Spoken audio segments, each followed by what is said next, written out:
Moving on to our next session of the day. It's a roundtable discussion. The topic is examine key principles of data protection and compliance requirements across both the GDPR, CCPA, and other key international data privacy acts. Please welcome our first speaker of the session, Ms. Swati Gupta Maheshwari, Senior Managing Legal Counsel at Dell Technologies. Please give her a big hand. Our second speaker is Mr. Anthony Wong, Associate General Counsel at Informatica. Please welcome our third speaker, ADRIAN, Director of Legal at Millennium and Copthorne. Our fourth speaker of the session is Mr. Kenneth, Senior Privacy Counsel, Asia Pacific Privacy Leader at GE Healthcare Private Limited. Last but not the least, Mr. Sébastien Christophe, Lacroix, Senior Legal Counsel, APAC at Coca-Cola. Please give everybody a really big hand. After lunch talking about data privacy, pretty dry subject, but one of the most expensive currency, at the same time one of the most cheapest currency. It's found everywhere, it is everywhere. But how do we harness it? What do we do about it? It's taken the legal world upside down in the last decade, I would say. Information technology would not be what it is today if data privacy was not existent. So I'm Swati Gupta Maheshwari. I manage the South Asia and Asia emerging markets for Dell Technology. I'm a generalist, no specialist, but what we bring to you on the table are a number of specialists and quite excellent in their own field. So Anthony, do you want to take it on, please? Sure, thanks very much, everyone. My name's Anthony Wong. I work for a company called Informatica.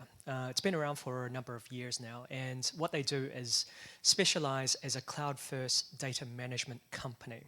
And we help organizations, companies, even government agencies actually, master their data management and to help them actually make really good, efficient business decisions based off of the information that they have and making good sense of that as well. And when I look around this room, actually, there's a number of people that I know that are my current customers and also some colleagues as well. So it's good to see everyone there. Hi, everybody. My name is ADRIAN. I'm from Millennium and Copthorne. So Millennium and Copthorne, in its previous life, was a listed company in the United Kingdom. It has 145 hotels spread across the whole world. It was acquired a few years ago in full by City Developments Limited. So CDL, which is based in Singapore, is currently the parent company of this hotel chain. So I handle the hotel legal matters as well as the contracting, the dispute resolution matters, as well as the data protection issues. Hi everyone, my name is Kenneth. I'm the Asia Pacific Privacy Leader for GE Healthcare. GE Healthcare actually manufactures medical equipment supplied to hospitals. I handle all the privacy issues arising from that business. I handle both the operations and the advisory aspects of privacy matters and personal data protection. Hi, good afternoon everybody. My name is Sébastien Lacroix. I'm working as the Senior Legal Counsel for Privacy in APAC. So in my role, it's to basically analyzing all the various new legislation coming on board. So this year we're very lucky because we got Vietnam, we got Thailand, we got Indonesia. Next year we expect India. We're still dealing with new regulations in China as well. So it's quite an interesting field and very fast evolving as well, which presents lots of opportunities, but also challenges that we'll talk about during this panel. Thank you everyone. So let me start with this, right? The one question that is always on top of every organization's mind. How much data is too much and how much is just not enough? In your experience, how would you respond? How much is too much and how much is just not enough?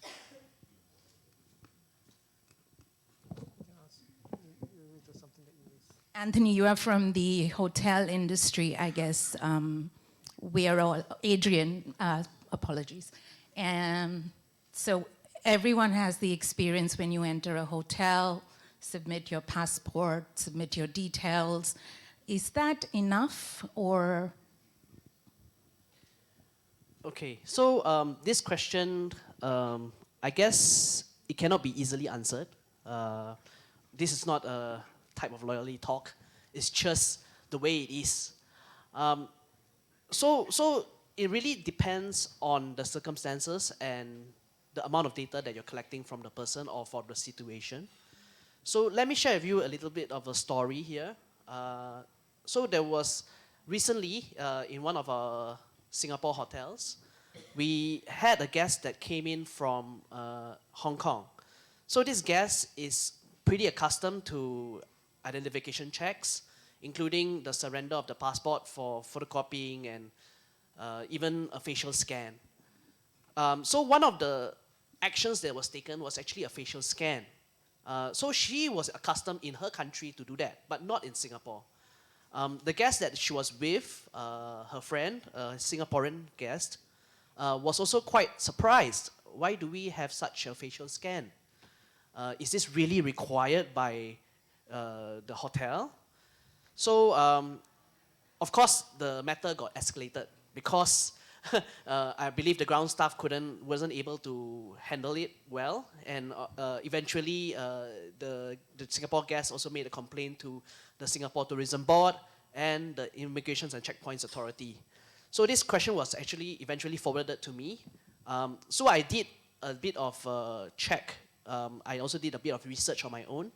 And I found out that actually there was a project that was ongoing with the ICA, which is to have a facial recognition scan for guests coming in from overseas to check in at the hotels so that they are consistent with the ICA records, like where they are going, where they are going to be residing for the next few days.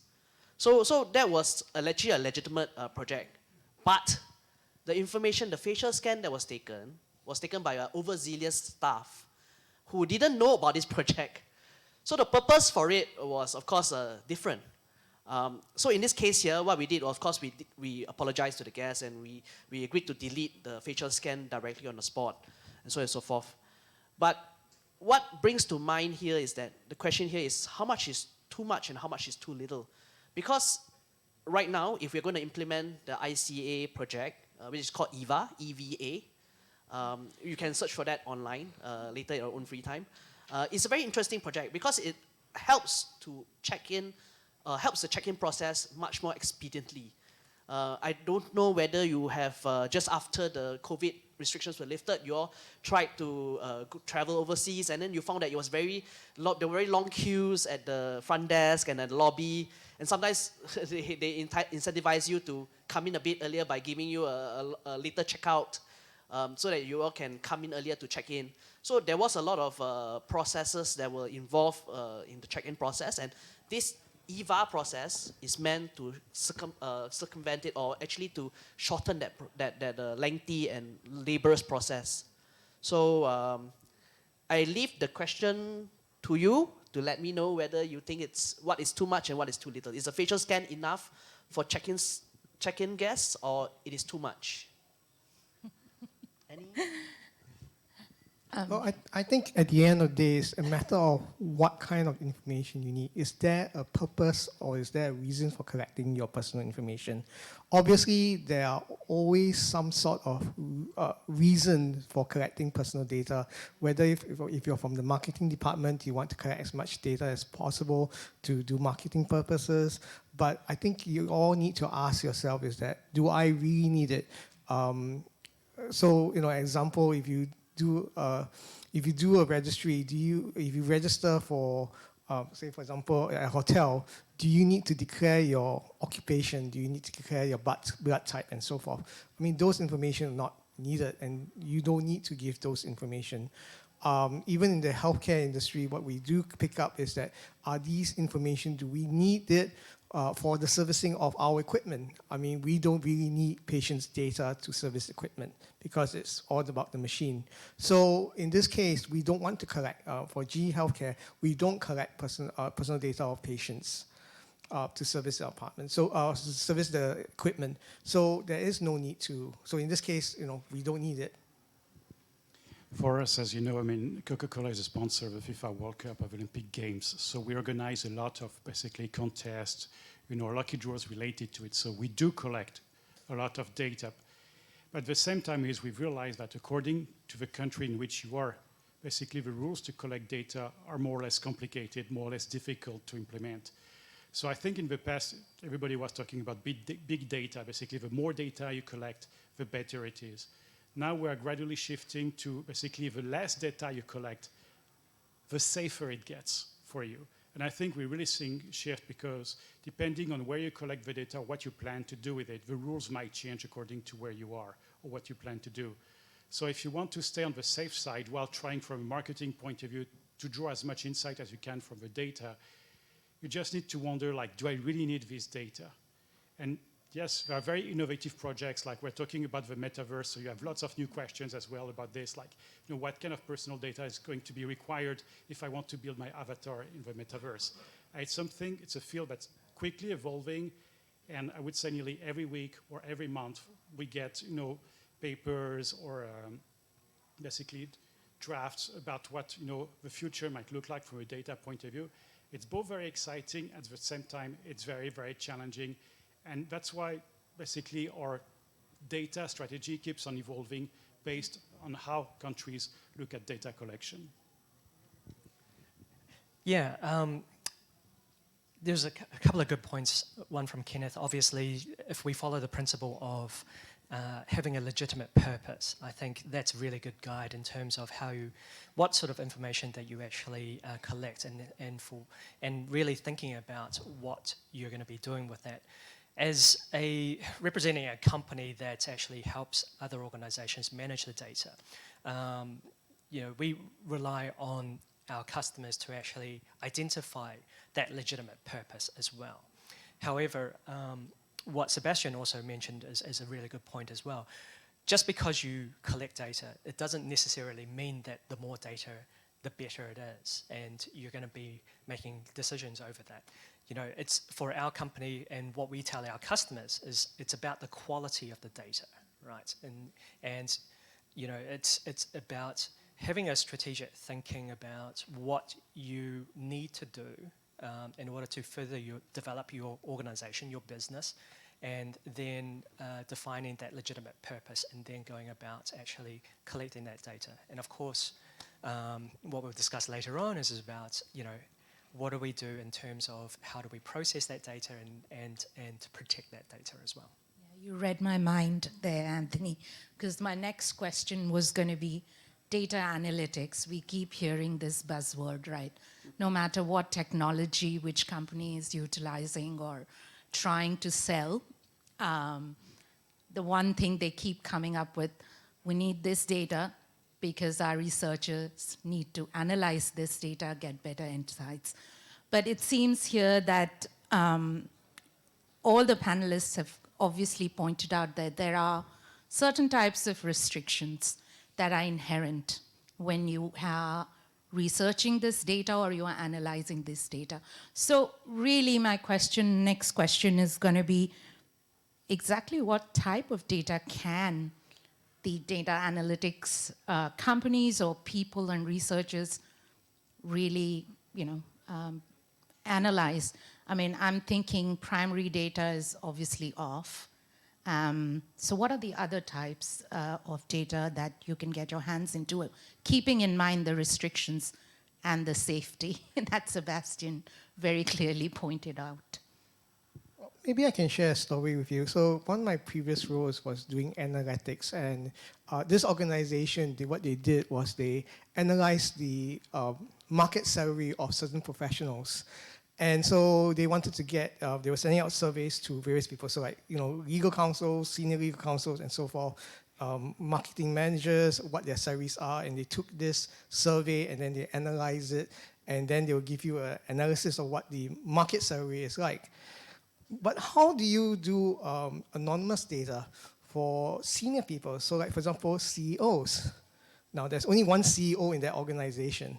So if you say, I want a CEO, I want the salary of that particular CEO, and you publish it, everybody knows what it is, because you don't need the name, you don't need the of that company, or you know that person in that company, you don't need the name. As long as that title is CEO, that's identifiable data already. And so we had to struggle as to how do we get data of that certain age or that certain group without identifying that particular company itself. So you say, what are the do's and don'ts? I mean, yes, for other people, you can get the salary range. But for this group of people, how do you get it? How do you then benchmark the salary, market salary of CEOs then? Then that's where you have that confidentiality clause comes in, and making sure a reassurance that it's not going to be sort of like leaked out to the public itself. I think for us, one of the main challenges we're facing about data is, as you know, I mean, obviously, our products are very popular with teenagers. And depending on where you are in countries, there are certain things you can do or you can't do with minors' data. So you have to be very careful whenever you collect data, like how old is the person, And even if you ask how old is the person, depending on the country as well, you might do or you might not do certain things. So it is, at the same time, is you want to better understand the markets, and basically like young adults as consumers are probably your future consumers. So you want to know, for example, like if you want to launch a new product of new flavor, is that going to work among young people or not? So it's a very, should I say, it's a very refined process. Like, okay, I want to understand my consumers better, but at the same time I'm aware that this is kind of consumers' data is very, very sensitive. So finding a balance, between basically effective marketing and respecting, teenagers or young adults, personal data is always an evolving process. And as I mentioned before, like things in the metaverse, how are we going to check how old people are exactly? So for all those reasons, the collection of sensitive data is something that keeps on evolving quickly, and that's quite a big challenge for every organization, basically, to be sure that they implement the right process. Anthony, I'll be quite interested in your insight into this, because when the data privacy journey really started, there was a notion in the market where, okay, if it is a digital number, like an IP address, that's not, identifiable data. And that was treated years and years ago as something that is acceptable. That paradigm, there is a paradigm shift in that now. Even location or any IP address, any digital identity, most of the legislations are obviously bringing them under regulatory restrictions. So how would a data analytics company really overcome these challenges, or what should be our advice? How does that refinement get into play from a regulatory perspective? So I think probably the first step for us as individuals and lawyers here is probably to have a different perspective in terms of looking at the regulations. The way that we're all lawyers here, so whenever we see a new legislation being passed and enacted, it's in our DNA as lawyers. The first notion and first reaction is, oh my gosh, there's a new law there, and what do we do in order to actually prevent any breaches, because we're going to get pinged with a fine, a huge fine, so let's not do this anymore. For us at Informatica, we take a different perspective. We work quite closely with a lot of the regulatory bodies around Asia Pacific to actually and it's really great that the governments are actually taking a very consultative approach to establishing a regime and framework as well, because they want to actually find the right balance and equilibrium between protection and facilitating trade and business development as well. So we see a trend in terms of a lot of the jurisdictions out there that the governments are coming to market participants and actually asking, so what are your challenges? What do you think would be the best way of actually setting up a regime as well? How does it facilitate trade, but also how do you give me comfort to understand that people's information are being adequately protected as well? So a lot of us actually don't see the workings behind the lobbying and the white papers that go into the development of these regimes and frameworks. But when you see the end result, I plea to all of the audience out there, as lawyers, just stop and take a look and just see whether or not it's really such a deterrence, or is it something that is well balanced, well thought out, and something that we can actually work with as well. Because me as an in-house counsel, we're continuously being challenged by our employers to say, it's no longer acceptable to just say, no, we're not going to do this anymore. We're becoming increasingly under pressure to actually find ways to work with the law, work around the law, to be able to actually ensure that there's no breaches as well. So, yeah, that's my key takeaway, is to change. Yeah, I agree with that. I think all of us as in-house counsels know we are almost not ever to say no.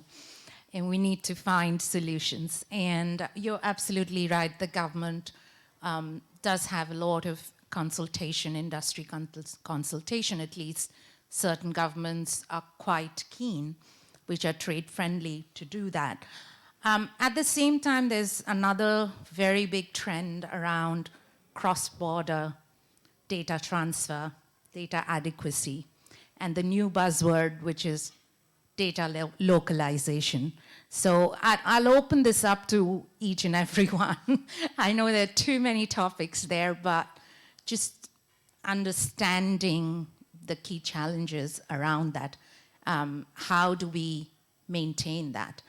And does the cost the cost efficiency that is brought because of cross-border data transfers, is that adequate reason? I mean, commercially it is, but how do we get around that? I think generally there are two types of costs associated with such data protection. The first being the protection of the subject matter, which is like encryption or say a password device and all that. And the second part is getting the information to the person that is authorized to have it, which is the proper passwords and the proper decryption codes that will be given to the person receiving it. So there are costs involved with that, and I think there are also other costs which are not upfront. So things such as multi-layer security issues. For instance, you have your data stored in a server that is located in another country, and that server is actually shared by many other companies or shared by many other devices, for instance. So each device opens up a possibility of infiltration, right? So there are all these costs that are not upfront in the main cost, but they will come later on in, say, the maintenance cost or the yearly costs, so and so forth. I think in the hospitality industry, we rely on data analytics in 4 areas, generally. The first area being customer experience. Secondly is the food and beverage. Third is the revenue management. And fourth is marketing. So in terms of customer experience, why do we collect data and why do we use this data? Usually when we collect the data, we try or we do our best to anonymize it and aggregate it. So you cannot identify a particular individual from that data, but we use the data to find customer trends, consumer trends, where are they from which region, and how we can best cater or get the feedback, right? We get the feedback from, say, surveys. How do we use this data to help optimize our upgrading, our renovations? How do we launch a new campaign, a new promotion to help attract this group of customers? So that's for customer experience. The second group we're talking about is F&B. So for instance, like you say that you are, say, a loyalty member. You indicated your preferences for certain types of food, and you have, say, dietary restrictions. You're Muslim, or you are kosher, or you just particularly are, say, allergic to peanuts, for example, and you put it into your loyalty so-called membership application form. And this data is actually kept, and actually we take very much cognizance of this, because this information is transmitted to the hotels that you are staying at, and the food that you'll be served, of course, will take into account all these allergies as well as all these prohibitions. So the third part is marketing. Marketing, we tend to use data analytics to help us in finding out the customer trends, profiling, as well as being able to find out or optimize the reach to many different consumers. And I think the last one is revenue management. So revenue management is very important as well, because all the data that is aggregated and anonymized, right? We also use it to understand how our hotels are booked throughout the year. So we try to, of course, manage the revenue by changing the ADR, which is the average daily rate, or the OCC, the occupancy rate, so on and so forth. So all this data helps us to structure the room pricing, inventory management, as well as being able to market the rooms at the best available rates to all the guests outside. Yeah. Yeah, but has anyone, like, recently with this new data localization, what are the, again, the reverse cost challenges that we are seeing, or even regulatory challenges? I would say that what's, at least what's interesting now, when we talk about data transfer, I think it's cloud. Cloud is cloud. I mean, there's no jurisdiction whatsoever because it's out in the air. There's no, cross-border. I mean, in a way, is there cross-border transfers restrictions when it comes to cloud? How do you store it? And the previous presentation on healthcare, we talk about AWS, which is a big cloud provider itself.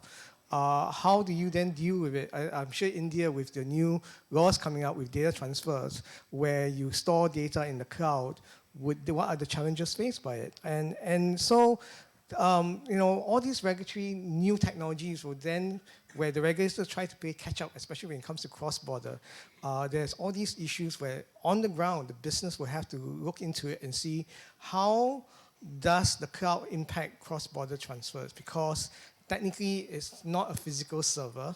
You don't store it somewhere, but there may be some backup servers locally or even overseas. And checking the laws where there's data, cross-border data transfers, where you only can do such transactions if that country matches the same protections and laws in your local countries. How do you make sure that it complies? So the challenges that you face with regards to cloud, or at least in terms of data localization and data transfer, is do we then keep an actual copy in-house in your own country servers? Or do you, as required by certain countries, that's required by law, or where there are other countries that are a little bit more flexible, that you don't have to worry about data localization and you can store everything in the cloud. But then the question is, can you do so? Are you allowed to do so?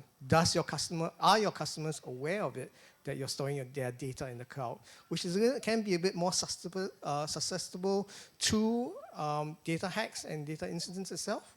So these are the things that you probably, for me as a privacy counsel, I have to think about when I deal with these type of issues? For me, I've seen data localization requirements influence corporate strategy. What I mean by that is I see some companies saying, no, because of this requirement, basically, we'll not go to this country, we'll not have the market. So that's one extreme, but say basically, it's not worth the effort, it's not worth the cost. We'd rather forego the market than going and have to deal with it. Some others are like, okay, I'm all in, I'm going to do whatever is required, even if it costs money, because I think the market is worth it. And then you have a third, basically, way, which is like, okay, some, basically, countries will put more onerous requirements on you if you collect above a certain amount of data. So you will try to make sure that you never collect more than this threshold, because you know that there will be additional costs for you, additional requirements. So in fact, and I've seen this in several industries, the more onerous the data localization becomes for a country, the more basically companies will look at the country and will think, okay, is it worth for me going to that country, or is the cost or the risk just too high? And that's something before we didn't really pay attention to, but now we're quite engaged a lot in various, market expansion projects, because we're just looking at all the risks, and data localization is just one of them, but it's becoming more and more important. So, Anthony, we've heard a lot the challenges of an organization, when using the emerging cloud services, public cloud, private cloud, hybrid cloud, etc. But what are the challenges do you think the hyperscalers are facing? Well, I can't speak on behalf of the hyperscalers, but what I can say is, as an organization that relies on the hyperscalers, so Informatica software is actually, it's actually working and is residing on the platform of the hyperscalers. Then some of the challenges that were just discussed about costs bears a lot of weight in terms of investments for cloud-first companies. So we have to identify, obviously with cloud, it's meant to make costs, reduce costs, right? And for the benefit of organizations. Gone are the days where we're needing to actually establish data centers in every single country. However, the challenges that are posed by data localization laws and regimes and frameworks certainly places a restriction on the flexibility of local locations where you can invest your money to actually create data centers, and obviously for cloud services as well. So we have to actually make an assessment in terms of which locations, based off of load of data, does it make sense. Also, whether or not that there are heavy restrictions in terms of cross-border transfers, then do we actually decide on the locations of the data centers, or where you want to invest to place your software in those data centers as well. Very interesting. So we've heard both sides of the story, and I do want to pose one more question related with these types of framework, which is the adequacy principle. And we are talking about cross-border, data transfers that happen cross-border. And in the ASEAN region, we do follow the adequacy principle, where things have to be within a certain standards. What I want to bring to speak about is the perception of adequacy principles here within this region versus in Europe, probably. And how does that impact in the decision making? Sébastien, you're smiling, so that's definitely. Well, I mean, Europe has basically the one that introduced this adequacy principle, and it has created a lot of work and billing hours for, lawyers. Basically, adequacy is for Europe is a very high standard, and very few countries in the world, in fact, are able to match that standard. That's why, in fact, Europe recognizes very few countries as adequate. Basically, outside the EU, you have a few exceptions in Asia with South Korea and Japan, for example. But apart from this, the bar is so high that for a country, really, it's a question of, does it make sense for me, to be recognized as adequate? What am I going to gain for it? And what's interesting is some people have realized, okay, this bar is just too high. Culturally speaking, it doesn't make sense for us. So we see other regions trying to develop their own adequacy standards and taking into account, the level, for example, of economic development, the cultural sensitivity. And I like the initiatives, like you mentioned, APAC, basically, and the fact we're seeing more and more things, and hopefully, this will come, that's a dream, of course, but one day there will be one global standard where basically, wherever you are in the world, you don't need to fill, forms in 3 sets to say, okay, I can send my data here, I can get it from here. It's something I don't think it will ever happen because you also have other aspects to it, but at least if we could just have, a couple of global standards and everybody agrees on it, that would be a huge improvement compared to the current situation.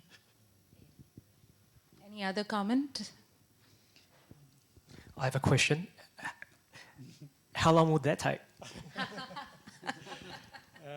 Oops, sorry. So, guys, we've heard challenges that, organizations currently are facing, whether it's with data localization, adequacy, principles, cost effectiveness.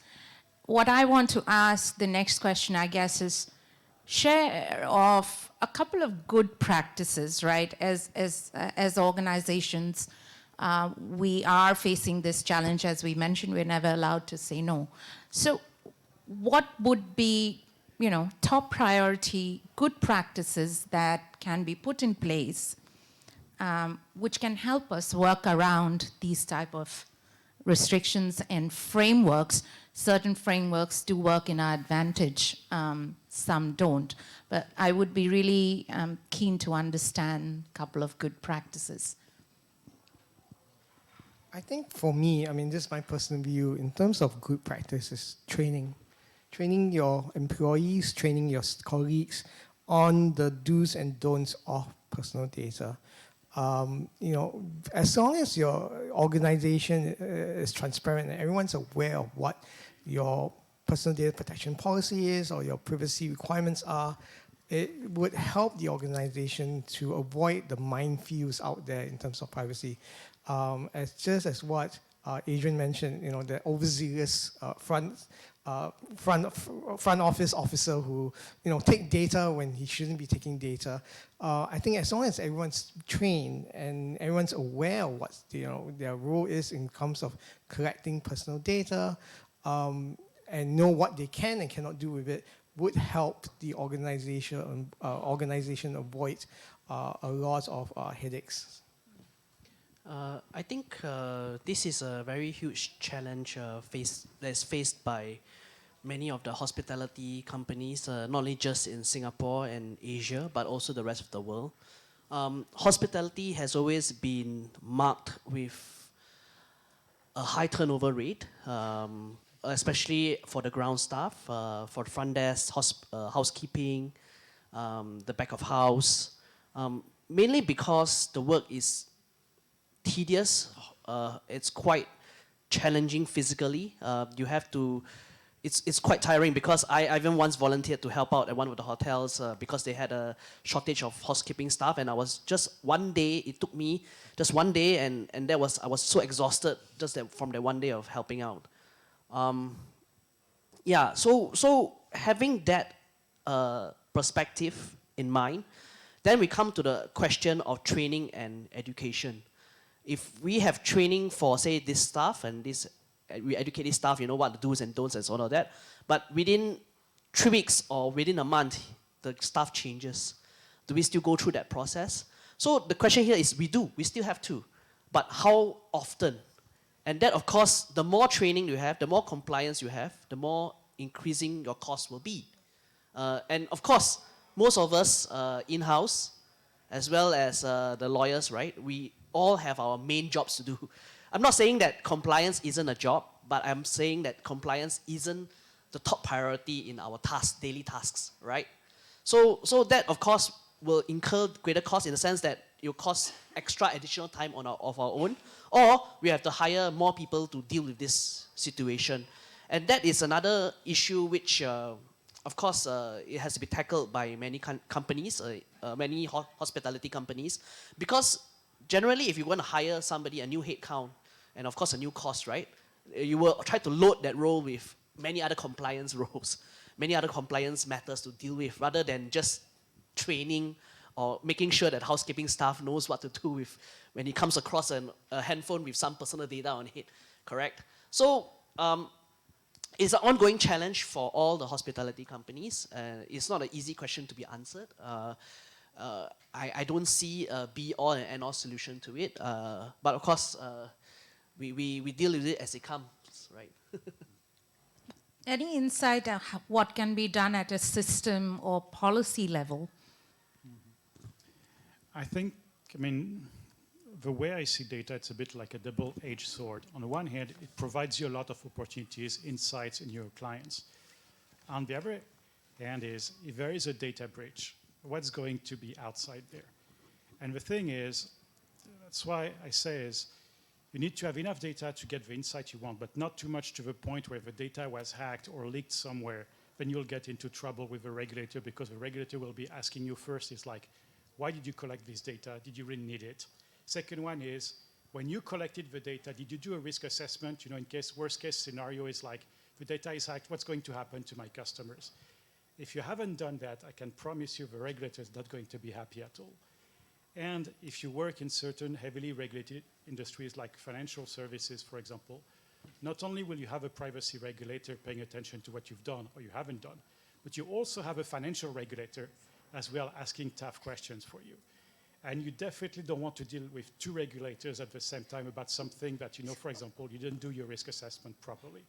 So one of the things is to have a good policy, and as Kenneth mentioned, is training is very, very important, but also making sure that your policies are applied, your training is effective, and always be ready for worst case scenario. Like, for example, if your data gets hacked, what's your response?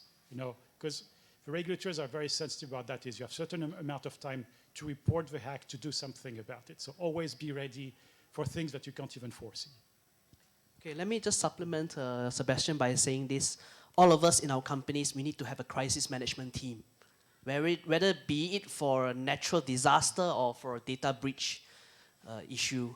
So that happens really very commonly. I mean, in my few years, of course less than 10 years in the hospitality industry, there's been multiple breaches. Of course not by the same company, but the same hotel, but it happens quite often, I would say. So you really need a team to handle this, both at the ops level as well as the regulator level.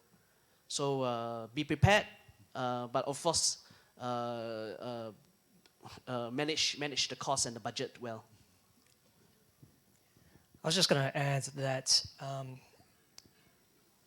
perhaps one tip I'd like the audience to take away is actually to have an understanding of the data that you collect, your organization collects, and not just at a superficial level, but really at an in-depth level, because for our organization, we deal with various levels of data, whether it be metadata, customer data, personal data as well. And each should carry its own particular risk and the way that you actually handle that as well. And as a vendor, helping organizations actually digitally transform and embark on that journey as well. I mean, all of our companies are heading towards that direction, aren't we? And we're gonna need to actually face the music at some stage in terms of how do we treat our data and how is it actually processed as well. And organizations such as Informatica are able to actually assist on that. But one of the greatest challenges that I sort of encounter as a negotiator with our customers is customers would just treat customer data as customer data, and they're not going to actually transfer it outside of the country as well. That can pose a difficult challenge without really sort of understanding okay, what is the data that is actually being processed? Is it actually personal data, or is it actually just metadata as well? And one thing that I actually found quite refreshing, and Philip mentioned this earlier today, AIA, they really do try to understand. They're a cloud-first company as well, and they try to understand the nature of the data that they're collecting from their customers, and the nature of the processing that their vendors are actually are providing in terms of services. With that, it's a really good start in terms of negotiating a vendor-supplier contract. You can identify the risks because you're understanding what the processes are, and then you understand what the risks are involved there. So basically what you're saying, there needs to be a system, a systematic approach of assessing this risk. And it could be just, the popular word, which is PIA, just every vendor that's coming on board, not every vendor, but based on your assessment. Do you have that systematic process in place as an organization? Is one of the takeaways is what I'm kind of hearing. But within the healthcare industry, it's always a, financial service data, and then healthcare service data is considered quite sensitive. So, what would be your insights or takeaways on that within the healthcare industry or healthcare sector? I think, well, the healthcare industry is, because of the medical information that you have, is most of these data is sensitive. For hospitals and Medicare providers, you really have to ensure that these data are secured, encrypted, and that these data are not exposed to a certain extent. Because it's that sensitive, because we are a equipment provider, we don't collect personal or sensitive data ourselves. We just, because these data are all kept by the hospitals, and we insist that it's kept by the hospitals because they will need it. There's no need for us as a equipment provider for us to have patients' data. There's no need to. Obviously, when it comes to servicing itself, we make sure that we don't get any identifiable information. But obviously, to improve our products, we also need some data as well for our patients, and we always try to make sure that we get anonymized data. So that means we don't know who some of these scans belong to. We won't know. It's all very from a pool of patients whom we're not able to identify them. And then from there, we then can do our own analytics in there. And so we are very highly regulated because, as what Sébastien said, we are regulated not just by the personal data protection regulator. We're also regulated by the health regulator as well, and even the health medical equipment regulator as well. So we have to make sure that we are that we comply with all these regulations, not from just the general personal data protection law, but the industrial requirements as well. So in the interest of time, I want to sort of ask this last question. The future, right? Future of what type of data with the whole biometric technology and biometric surveillance that is emerging, just not in digital and smart cities, but I believe at least within this region, it's being adopted quite regularly. So, to me, sometimes it feels as the first example, which is it a question of habit?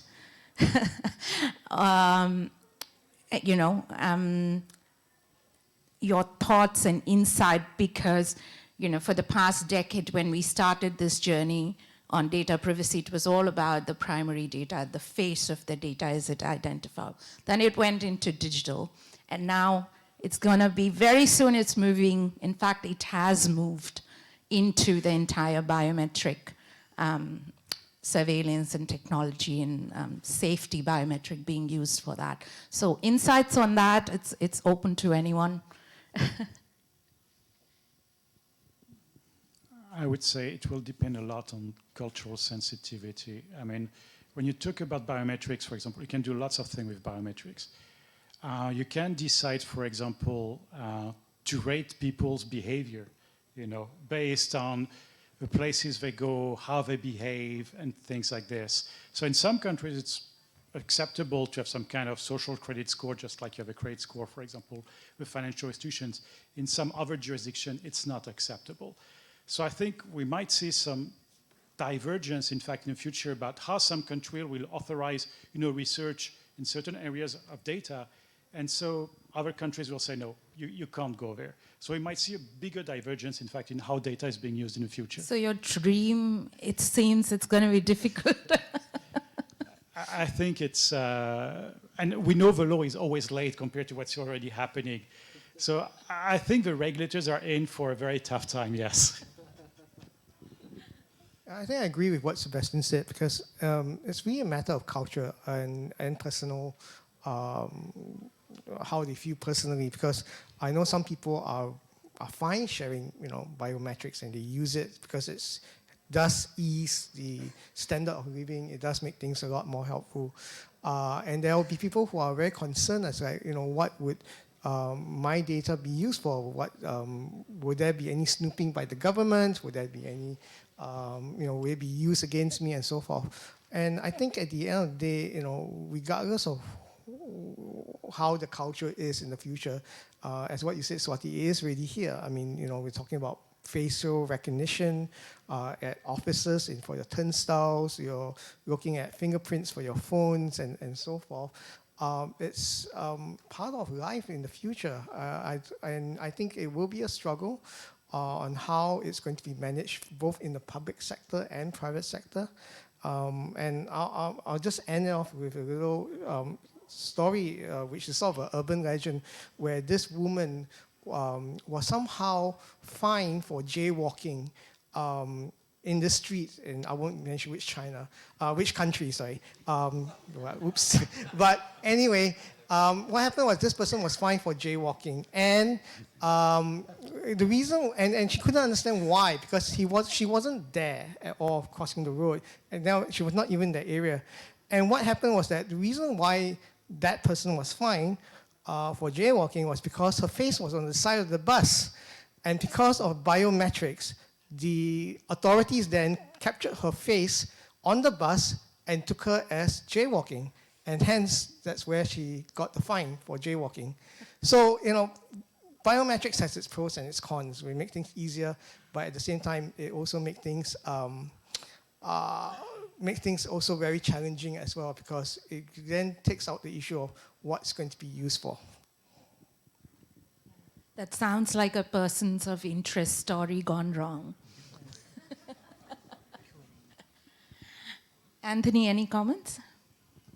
Just a closing comment. I probably have a little bit more optimism than Sébastien and Kenneth, actually. Yes, I think a lot of countries and a lot of government agencies are seeing the value and the power of data, and it's something that can be leveraged, done the right way, can be really beneficial for society. And as long as we continue to have that positive attitude, I think, and work towards a sound, robust framework that is balanced, which I can see many governments actually doing, then I think we will get there. It will be a challenge, obviously with competing interests and jurisdictions due to the cultural differences as well, as mentioned. But I think the positive attitude is really there. You can see with the Asian, the CPTPP that China has just submitted an application to actually become a member as well, seeing the value of actually being part of an interoperable framework. And if we can get there, I think it makes everyone's lives easier, but better as well for the future. Yeah, we'll need another hour to start talking about interoperability. That's for another session. But I'll open the floor for any Q&A to the panel.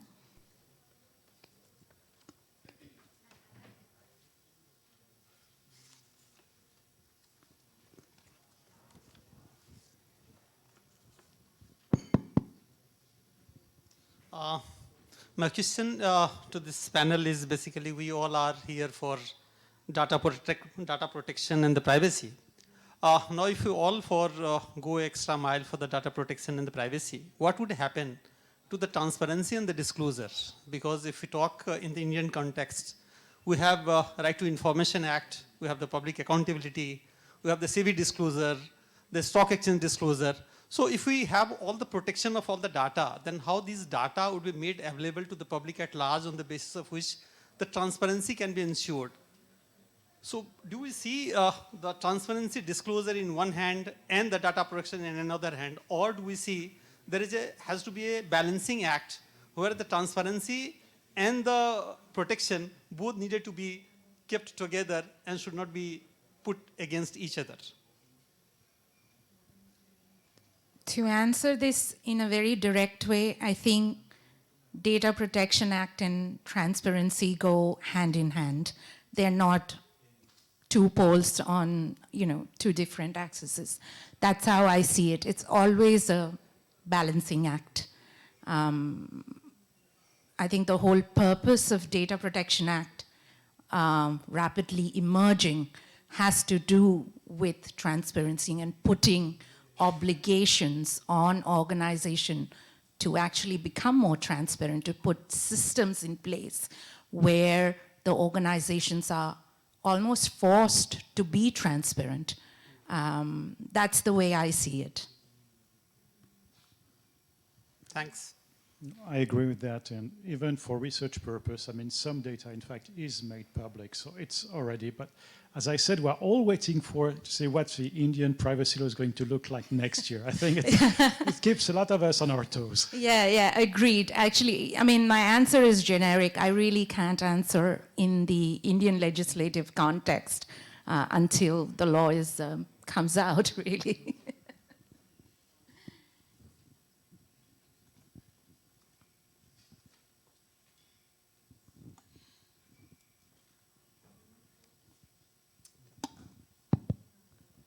So I'm a little more familiar with GDPR, so I'm going to ask a question from that point of view.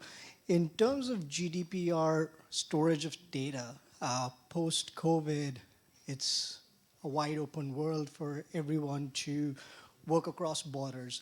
In terms of cross-border work and using of services, has there been any challenges that your organizations have faced with respect to, again, speaking from GDPR point of view, in regards to storage of data, working with cross-border companies and employees working across the border remotely, and how has your organization dealt with those challenges? Is your question really into the data adequacy principles of GDPR? No, the data storage requirements under GDPR, which means that the data which is generated in the EU must be stored in the EU or in jurisdictions with similar laws as EU. Yeah, similar, having the similar adequacy or Right. maintaining the same standard. Right, exactly. Okay. Well, I'll talk in general, not just about my current organization, but since you mentioned COVID, it triggered a lot of questions regarding data collection, because whenever you were working for international organizations, the headquarters wanted to know, okay, how many, for example, associates have COVID in this area? How long do I keep the data? Do I force them to get tested every day? Do I keep the result? And what most of the basically multinational companies did is, we don't want to share the data more than we do, and let's say if we have to report the number of COVID cases in one European country, we'll not share the name, we'll just give a number, and that's it. And usually companies try to minimize as much as possible the number of data sent outside the EU when it came related to the COVID period. Yeah, and I guess, to add what your question is that in this part of the world, don't forget, EU data or GDPR only relates to data that's collected in the EU. Whereas here, this part of the world, we've got 17 countries with different laws, with different idiosyncrasies, different political climate appetite as well. And so when here, when we work for big multinational companies, say, where it is, when we collect data, we look at it from the local law perspective. So like, for example, is what you mentioned, EU storage, the EU GDPR storage, hasn't have a big impact here because all the data that we're collecting here is all from this part of the world. There's not a lot of big concern, and usually the EU data stays within the EU as well, unless we're talking about cross-border transactions, or even, I would say, or hospitality where there is EU data coming over to this part of the world, then there will probably be some concern of it. Maybe, you would like to answer that part for hospitality side? Okay, so for hospitality, since we operate in a huge number of countries, I think it's more than 50 countries that we have a hotel in. Usually the data is stored locally, or in the case where, like for example, in Singapore, where land is scarce, then of course it will be in a neighboring country, but it will never be off very far away. In the aspect of, say, the EU as well as the UK, since UK is no longer part of the EU, right?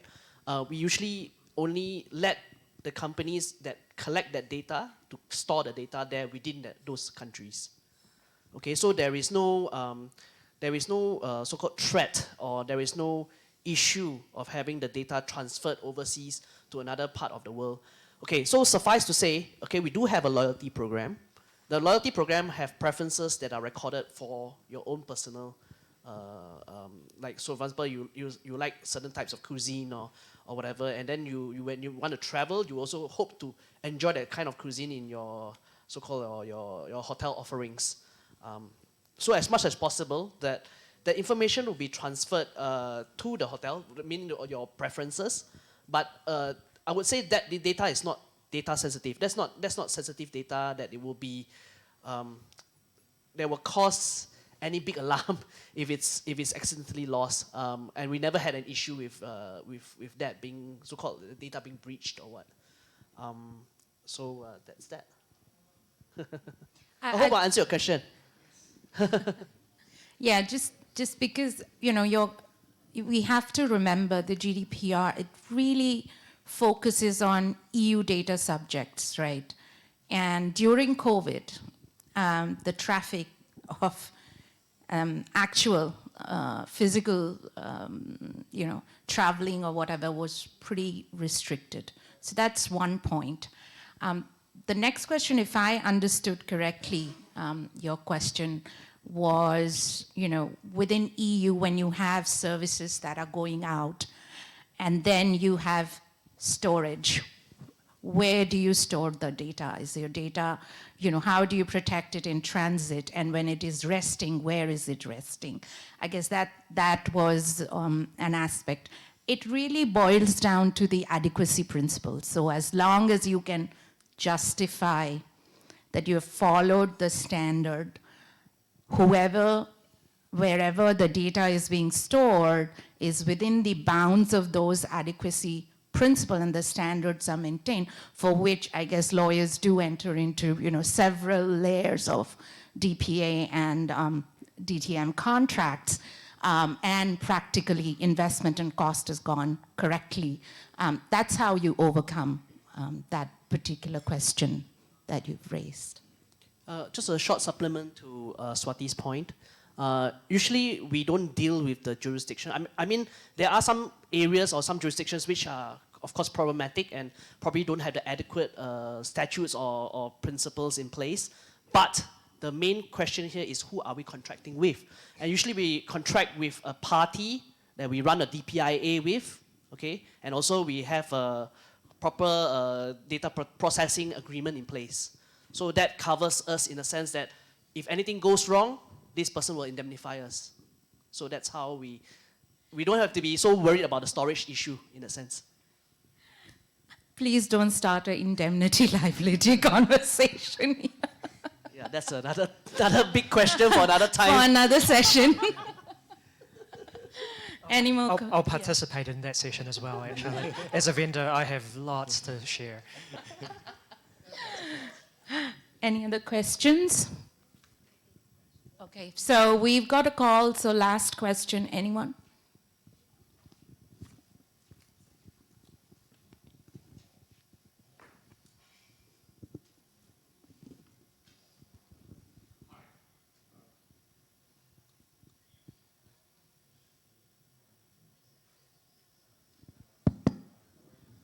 Hi.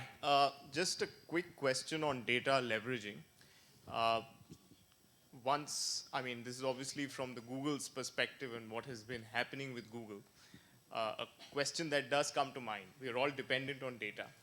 We easily accept the terms of, conditions which are available or made applicable to us, and we transfer that data, we submit that data.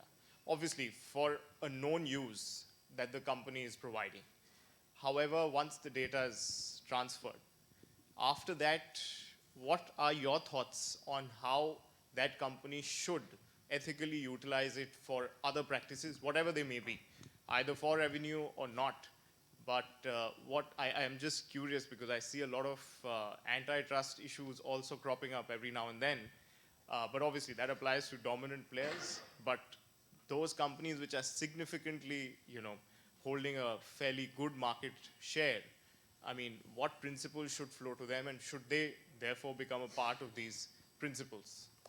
So I guess you're asking the question of consent and scope, the scope of consent. Right.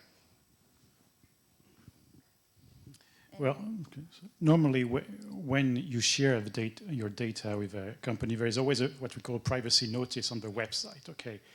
And it says very clearly that if a company uses the data for something that was not originally what you signed for, it should get back to you to get your consent again, okay? So that's the theory. What we have realized, as you mentioned with some cases, the company said, okay, I'm going to use it for something else, but oops, I forgot to ask again for permission. And that's reprehensible. And the regulators are paying more and more attention to it because there are so many new developments we can do with data. And in fact, the regulators really, take the companies to task, okay, basically stick to your privacy notice. Do, as you said, you would do, basically, the person who gives you data sign a contract with you.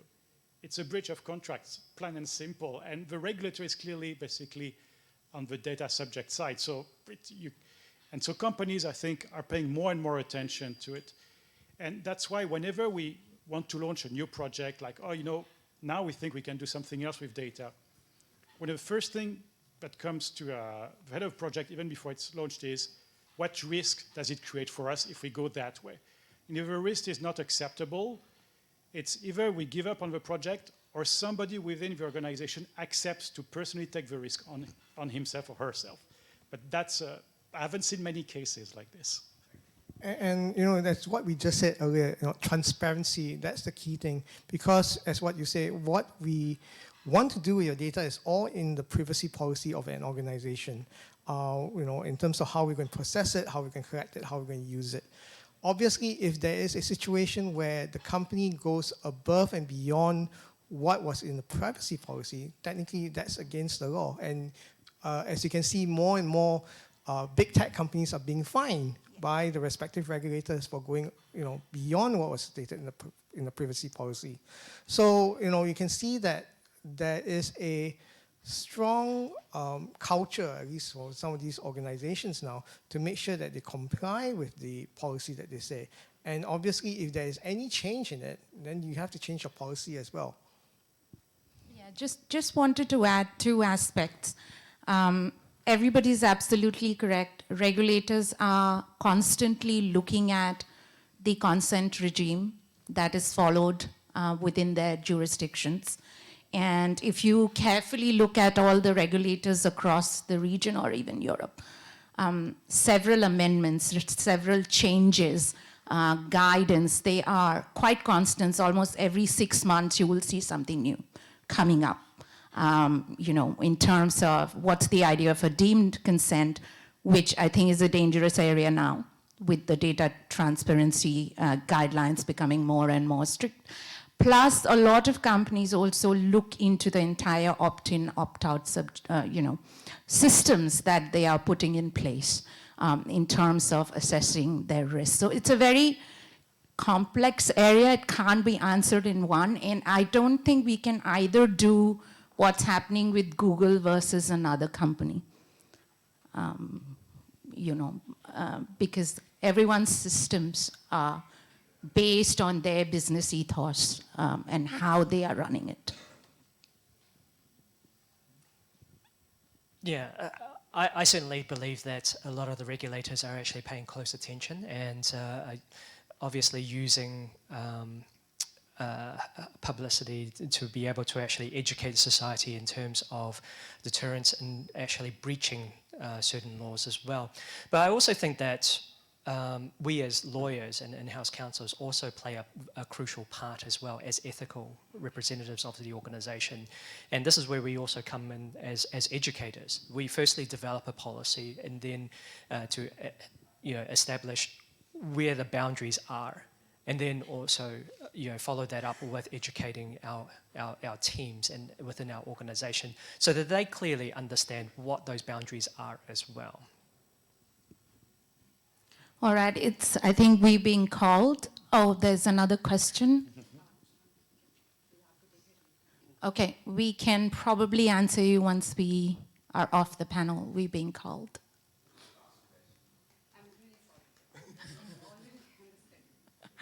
All right, thank you. Do come and speak to us after the conference then. Yeah. Thank you. Feel free to ask us any questions once we are off stage. And thank you so much. I hope we didn't put you off to sleep. It is a very, very dry and difficult subject, but a very, very important one. So thank you so much for your attention. Thank you, everybody, for being so patient with me.